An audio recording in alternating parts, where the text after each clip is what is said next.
이 이야기는 정년퇴직을 앞둔 형사 강중식의 위장수사와 범죄 조직 일망타진의 과정을 그린 내용입니다. 시작할게요. 구독과 좋아요는 사랑입니다. 강중식 형사는 낡은 경찰서 옥상에서 타들어가는 담배 연기를 바라보며 자신의 30해를 되짚어 보았다. 정년퇴직까지 남은 시간은 단 6개월이었으나 그의 가슴 속에는 훈장보다 무거운 응어리가 자리 잡고 있었다. 수년째 수사망을 교묘히 빠져나가는 보이스피싱과 마약 카르텔의 총책, 유령이라 불리는 그자의 꼬리조차 잡지 못한 채 제복을 벗을 수는 없었다. 그는 책상 깊숙한 곳에 넣어두었던 가짜 진단서를 꺼냈다. 최장암 사기, 기대 수명 3개월. 그것은 법의 테두리 안에서 잡을 수 없는 악을 처단하기 위해 그가 스스로에게 부여한 저주의 가면이자 범죄의 심연으로 뛰어들기 위한 유일한 입장권이었다. 중식은 며칠간 수염을 깎지 않고 눈동자에는 초점을 흐리는 안약을 넣어 초췌한 몰골을 만들었다. 그는 어두운 웹사이트의 구인 게시판을 뒤져 고수익 보장, 신불자 환영이라는 전형적인 범죄 조직의 덫에 자진해서 발을 들였다. 첫 접선 장소는 인천항 인근의 허름한 폐창고 근처였다. 바닷바람에는 비린내와 함께 부패한 기름 냄새가 섞여 있었고 중식은 일부러 마른 기침을 내뱉으며 각혈하는 신용을 하기 위해 손바닥에 붉은 잉크를 묻혀두었다. 멀리서 검은색 승용차 한 대가 전조등을 끄고 미끄러지듯 다가왔다. 차에서 내린 자는 문신으로 도배된 팔을 거들먹거리는 젊은 사내였다. 사내는 중식의 한 얼굴과 마른 체구를 훑어보며 비웃음을 흘렸다. 아저씨, 이런 몸으로 무슨 돈을 벌겠다고 여기까지 왔어? 중식은 떨리는 손으로 사내의 옷자락을 붙잡으며 절규하듯 연기했다. 나 이제 3달 남았어. 죽기 전에 내 자식놈한테 전세금이라도 해주고 가야 해. 불법이든 뭐든 시켜만 줘. 사람을 죽이라고 하면 죽일게. 중식의 눈에는 광기와 절망이 뒤섞인 노련한 연기자가 깃들어 있었다. 사내는 잠시 주춤하더니 중식의 손을 거칠게 뿌리쳤다. 일단 따라와봐. 죽기 전에 돈맛은 보게 해줄 테니까.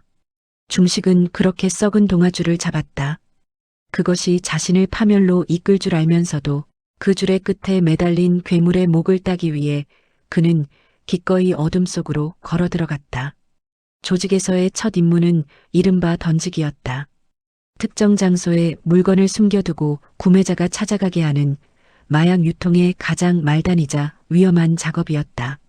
중식은 매일 새벽 서울 도심의 사각지대를 누볐다. 낡은 시래기 및 공원에 깨진 벤치 틈새, 오래된 빌라의 우편함. 그는 마치 내일이 없는 사람처럼 성실하게 물건을 날랐다. 조직원들은 처음엔 그를 의심했지만 피를 토하면서도 지시받은 구역을 단 한 번의 실수 없이 완충해내는 중식의 도끼에 점차 경계심을 풀기 시작했다. 하지만 중식은 단순한 운반책이 아니었다.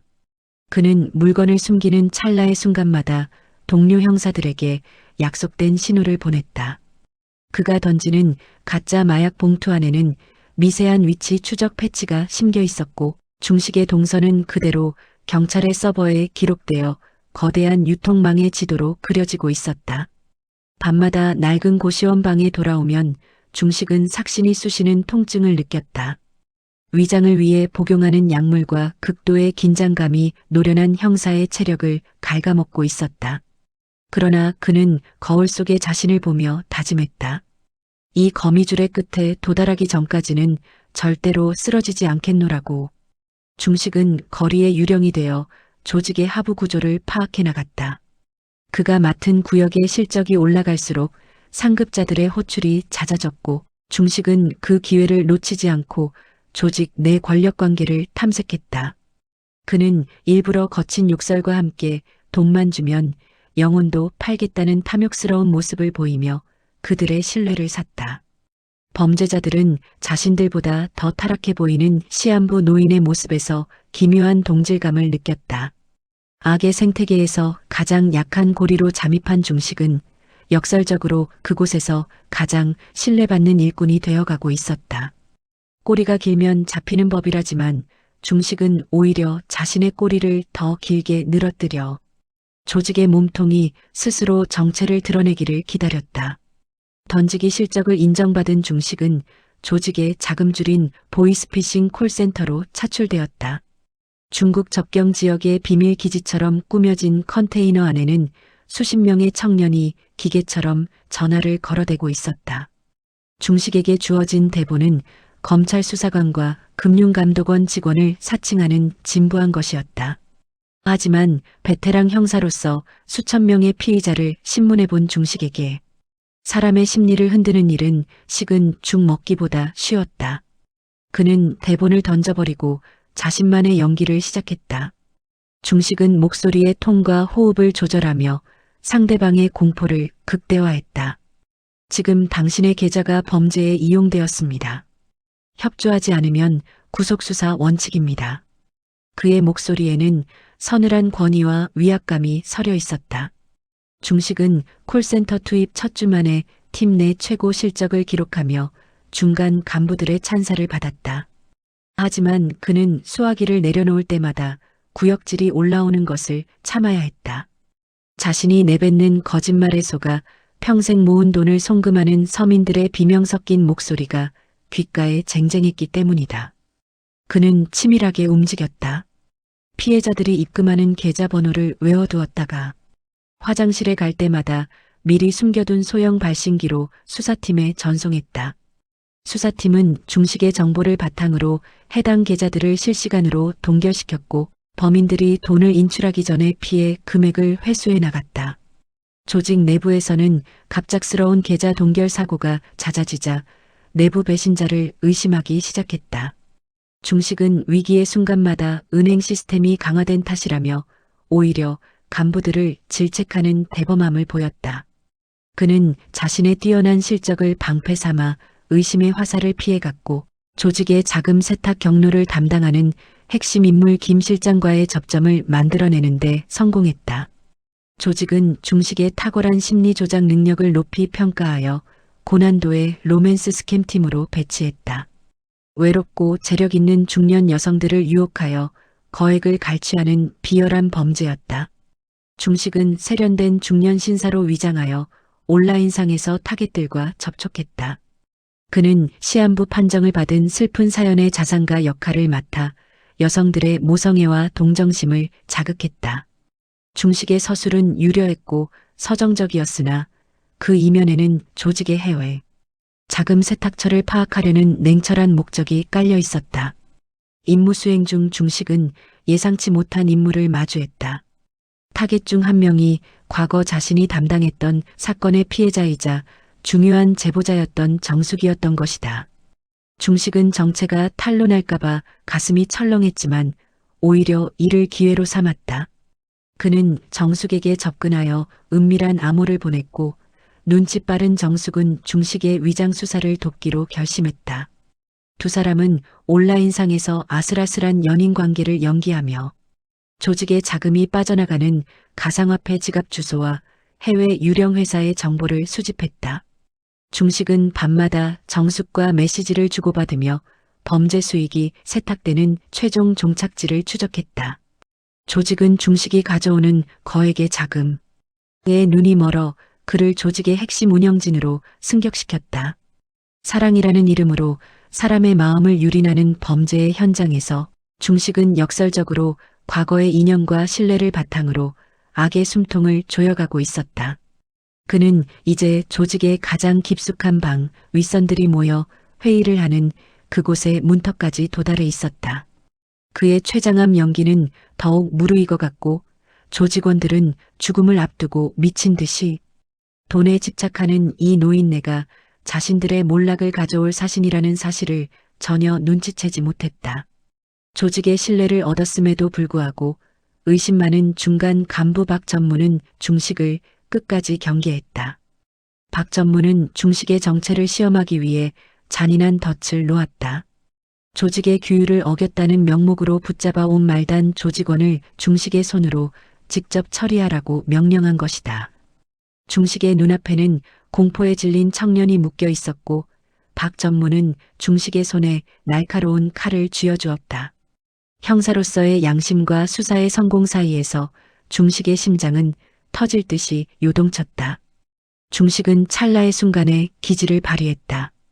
그는 칼을 든 손을 바들바들 떨며 갑자기 입에서 거품을 물고 쓰러지는 신용을 했다. 시한부 환자의 급성 발작을 연기한 것이었다. 그는 바닥을 구르며 고통스러운 비명을 질렀고 박 전무와 조직원들은 당황하여 뒤로 물러났다. 중식은 발작하는 와중에도 박 전무의 주머니에서 떨어진 휴대전화를 슬쩍 가로챘다. 상황이 진정된 후 중식은 오히려 박 전무에게 화를 내며 몰아붙였다. 내가 죽기 전에 돈 벌게 해준다고 해놓고 이런 끔찍한 일이나 시켜서 내 마지막 명주를 재촉하느냐며 광기를 부렸다. 중식의 기세에 눌린 박 전무는 결국 사과하며 물러났다. 하지만 중식은 거기서 멈추지 않았다. 그는 훔친 박 전무의 휴대전화에서 조직의 내부, 배신자로 의심될 만한 조작된 메시지를 심어두고 다시 돌려놓았다. 며칠 뒤 조직 내에서는 박 전무가 상층부의 자금을 빼돌리려 했다는 정황이 포착되었고 박 전무는 동료들의 손에 숙청당했다. 위기를 기회로 바꾼 중식은 이제 조직 내에서 누구도 건드릴 수 없는 독종 노인으로 각인되었다. 그는 피냄새가 진동하는 무법지대에서 하이에나처럼 살아남아 최상위 포식자의 목을 따기 위한 마지막 발톱을 갈았다. 박 전무의 실각 이후 중식은 드디어 조직의 실세인 이사의 부름을 받았다. 이사는 동남아시아의 한 호화 리조트에 거점을 두고 한국 내 모든 범죄를 진두지휘하는 인물이었다. 중식은 췌장암 말기 환자라는 명분으로 죽기 전에 해외에서 큰 건 하나 하고 싶다고 제안했고 이사는 중식의 능력을 높이 사그를 해외 본부로 초청했다. 리조트 지하에 구축된 거대 카르텔의 심장부는 최첨단 장비와 무장 경비원들로 가득했다.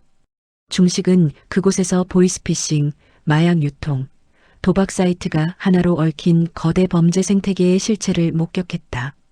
이사는 중식에게 조직의 전체 자금 흐름을 관리하는 시스템을 보여주며 마지막 테스트를 요구했다. 강 어르신, 이 시스템을 통해 한국으로 송금될 500억의 자금을 세탁해 주십시오. 성공하면 어르신 자식들 평생 먹고 살 돈 떼어드리겠습니다. 중식은 컴퓨터 앞에 앉아 키보드를 두드렸다. 그의 눈은 예리하게 빛났다. 그는 자금을 세탁하는 척하면서 경찰청, 사이버 수사대와 국제형사경찰기구가 이 시스템에 접속할 수 있도록 백도어를 열어주었다. 하지만 절체절명의 위기가 찾아왔다. 조직의 천재 해커라 불리는 브레인이 중식의 작업에 의문을 제기한 것이다. 강 어르신, 송금 경로가 이상합니다. 왜 보안망이 자꾸 풀리죠? 해커는 중식의 눈을 꿰뚫어 볼 듯 노려봤고 이사의 표정도 차갑게 식어갔다. 이사는 부하들에게 중식의 소지품을 전부 뒤지라고 명령했고 동시에 중식이 제출했던 병원 진단서의 진위 여부를 다시 확인하라고 지시했다. 중식의 등 뒤로 식은땀이 흘렀다. 죽음보다 차가운 정적이 방 안을 가득 채웠다.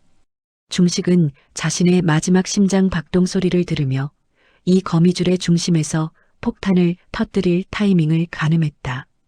정밀 검사 결과가 나오기까지 남은 시간은 단 1시간. 중식은 최후의 도박을 던졌다. 그는 갑자기 피를 토하며 컴퓨터 모니터 위에 쓰러졌다. 이놈들아, 나 죽는다. 내 돈, 내 자식 돈. 그는 발악하며 이사의 멱살을 잡았다. 아수라장이 된 틈을 타 중식은 미리 준비해둔 자금 동결 프로그램을 실행시켰다. 조직의 전 계좌가 순식간에 마비되었고 리조트 전체에 경보음이 울려 퍼졌다. 분노한 이사가 중식의 머리에 권총을 겨누었다. 이 늙은이가 정체가 뭐야? 중식은 피 섞인 웃음을 지으며 이사의 눈을 똑바로 쳐다보았다. 나 대한민국 경찰이다. 이 새끼야. 그 순간 리조트 외곽에서 폭음이 들리며 인터폴과 현지 특수부대가 진입하기 시작했다. 이사는 당황하여 중식을 인질로 잡고 탈출을 시도했다. 중식은 쇠약해진 몸을 이끌고 이사와 육탄전을 벌였다. 베테랑 형사의 근성은 최장암 연기보다 훨씬 뜨거웠다. 그는 이사의 팔을 꺾고 권총을 빼앗아 그의 허벅지에 쏘았다.